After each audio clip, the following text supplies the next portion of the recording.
Hello, I'm Richard Gisbert, and you're at The Listening Post. This week, camera shy, for good reason. Austria's trial of the century. Hundreds of journalists have come to St. Paul's from all over the world. But did the media put the man or the country on trial? The internet revolution rolls on. Seattle loses its newspaper, and the BBC throws big money at the web. Arab TV talk shows, busting taboos, winning big audiences. And the flight attendant who's got his pre-flight announcements all wrapped up. Fasten your seatbelt, then put your trays up, press the button to make the seat back raise up. Welcome back. It's rare that a crime story, the kind that usually dominates front pages of tabloid newspapers, takes center stage across the world's media. But that's what happened when hundreds of journalists and camera crews descended on a small town in Austria to witness the trial of Josef Fritzl. Fritzl is the 73-year-old father who imprisoned and raped his own daughter in a dungeon for 24 years. Fritzl admitted his guilt on all charges: murder, imprisonment, enslavement, and incest. He fathered 7 children with his daughter and has been sentenced to life behind bars. But it was the reporting of what was happening outside the court that has caused controversy, because the world's media used this case to take a close, some would say unfair look at Austria itself. Our starting point this week, the Fritzl trial, the media and the country trying to save face.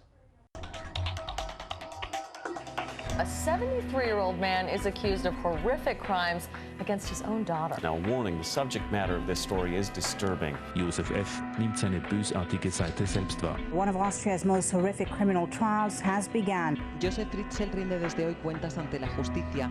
Josef Fritzl has admitted incest and rape. He's the most infamous Austrian alive, but arriving in court, he was careful to hide his image. Evil things are always good for media. There is intense media interest in this trial. Hundreds of journalists have come to St. Paul's from all over the world to cover it. All the trucks and dishes were beaming a horror story out of a small town in Austria. Murder, enslavement, false imprisonment, coercion, rape and incest. I think the level of interest shows just how bizarre this story has been all along, and how people wanted to see the end of that trial. They wanted to see the result of where it all ends up. Medias have a certain language, you know, they have to sell. Fritzl's sister-in-law, Christina, came to sell her story. Victims sell, and that's the dangerous thing in a case like this. They love to read these strange stories of the yellow press about the monster in the cellar and how he abused possibly this young, beautiful woman. Austrian newspapers commented on the media's hunger for the story. Salzburger Nachrichten wrote, "The press pack is hungry for prey. It needs feeding." If you look over there, that says a lot about the media frenzy going on here. That is all international live TV positions around here, all the international networks who are producing from right here. Braunschweiger Zeitung said, "The greed for pictures and stories needs to end once and for all. Only then will the victims escape their captivity, perhaps." But Vorarlberg Online took the opposing view. Fritzl, it said, should be forced to face the world's media because of his crimes. But for sure, the solution is not to stop reporting, but by dealing with these stories in an intelligent way, far away from tabloid journalism. I've seen a real divide between people in Austria who just wish this whole thing would go away, wish they never had to confront the story ever again. But there are definitely people who feel there are big questions, not just for the area where this happened, but also for Austrian society. In a way, it was a monstrous case. It was monstrous what happened there. But on the other side, there are similar cases in other countries too. But maybe in Austria, it was special because first there was the case Natasha Kampusch, and now this case. So people were asking what's going on in Austria. Natasha Kampusch was the girl abducted at age 10 and kept in a basement for 8 years until her escape in 2006. That, too, was a huge media story that took an ironic twist when Kampusch was briefly given her own TV talk show. Hallo, ich bin Natasha Kampusch. The other angle the international media worked had to do with Austria's Nazi past. It was much too much sensational, and most medias, foreign medias, wanted to have something like a Nazi trial. And that is very simple and very stupid, because it's a trial about the man in a patriarch system. There is indeed a media circus of sorts here, but any big media story is in the end going to be viewed as a circus. Reporting the story from different cultural perspectives was part of the problem, according to Al Jazeera Arabic's correspondent. But the human suffering does not end when the cameras stop rolling and correspondents stop reporting. أكثم سليمان الجزيرة سامبولتن.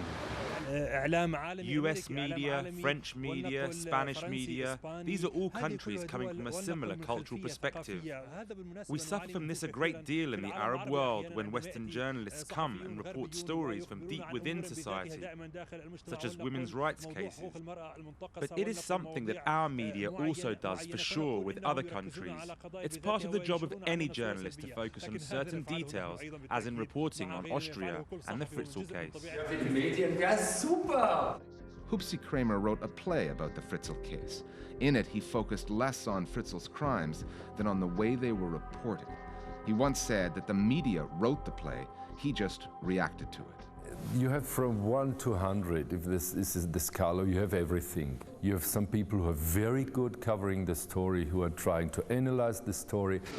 It was later, with his back to the media in court, that Fritzl lost his cool, recalling his severe mother and a childhood without friends. And then you have 100, you have people who want to have a big sensational thing. This is the monster. Get rid of the monster and the world will be free. Josef Fritzl's lawyer says his client is bothered by the fact that he's being portrayed as a monster and not as someone who committed monstrous acts. I suppose we all want to know the truth of what he did. We'd all be interested in what he had to say. But I suppose also, crucially, we all think that the victims in this need to be given the best chance and the broadcasters need to be responsible. And then there was the terminology and the media's declaration that the Fritzl story was the trial of the century. That headline did not sit well with the court and many other Austrians. We're not calling it the trial of the century. Journalists invented this term, exactly as they talk about a monster.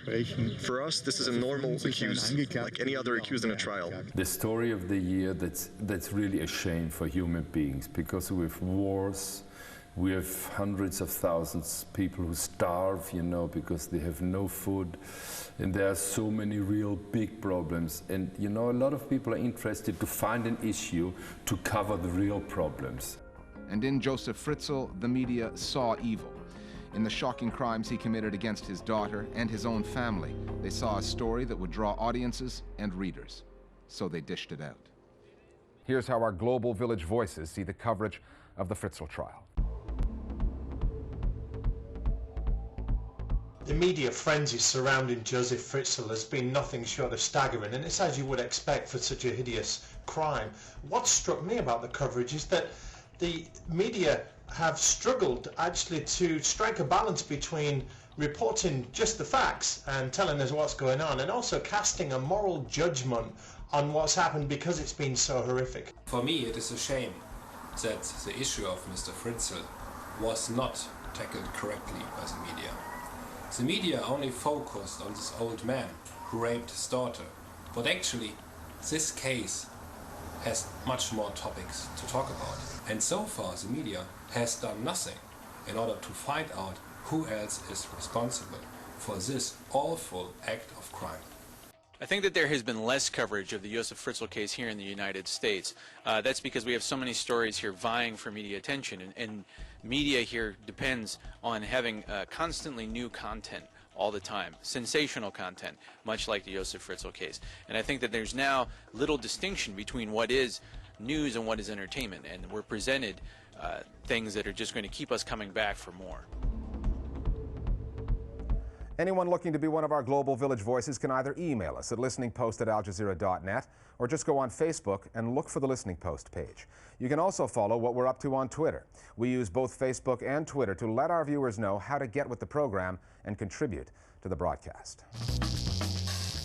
Time now for Listening Post News Bites. The media watchdog group Reporters Without Borders wants an immediate investigation into the death of an Iranian blogger who was in a Tehran prison. Omidreza Mirzayafi was facing charges under Article 514 of Iranian law, which makes it illegal to insult the memory of the late Ayatollah Khomeini. Mirzayafi died on March 18th.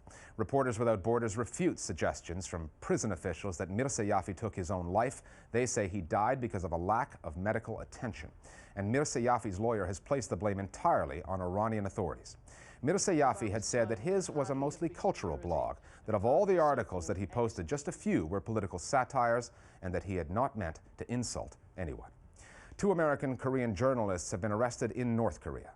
According to the South Korean television channel YTV, both Laura Ling and Yuna Lee are employees of Current TV, a California-based online channel. YTV reported the two had ignored warnings while filming across the Tumen River, which serves as part of the boundary between China, North Korea, and Russia. Tensions are already high in the region over South Korea's joint military exercises with U.S. forces, and North Korea's stated plans to launch a satellite next month, which South Korea, the U.S., and Japan say will actually be a long-range ballistic missile test in violation of a UN resolution.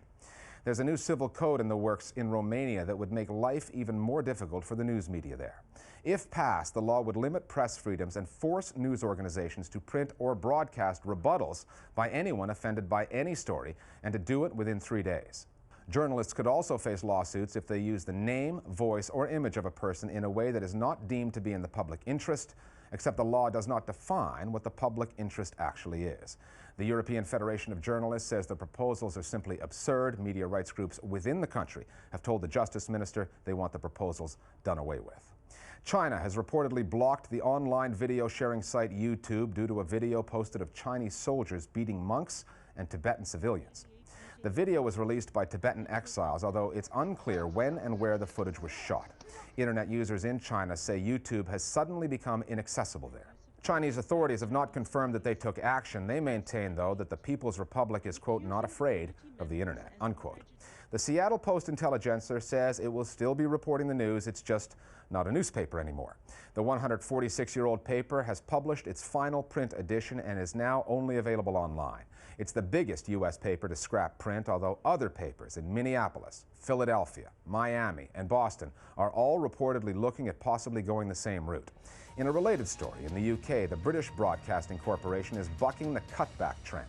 The BBC is doubling its online budget to $210 million annually, despite that part of the operation losing money last year. Clearly, the Beeb, the Post-Intelligencer, just about everybody else in the news business feels the future is online. Now all they've got to do is figure out how to make money there. We're back after the break with a piece on Arab talk shows pushing the boundaries of what's acceptable on television in that part of the world.